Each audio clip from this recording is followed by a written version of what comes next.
ไตคุณกำลังร้องขอความช่วยเหลืออยู่แต่ปัญหาคือคุณอาจไม่เคยฟังมันเลย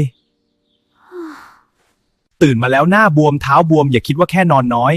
บางทีไตอาจกำลังกรองน้ำไม่ไหวแล้วฉี่บ่อยฉี่น้อยสีเข้มเป็นฟองนี่ไม่ใช่เรื่องเล็กมันคือสัญญาณว่าไตกำลังมีปัญหา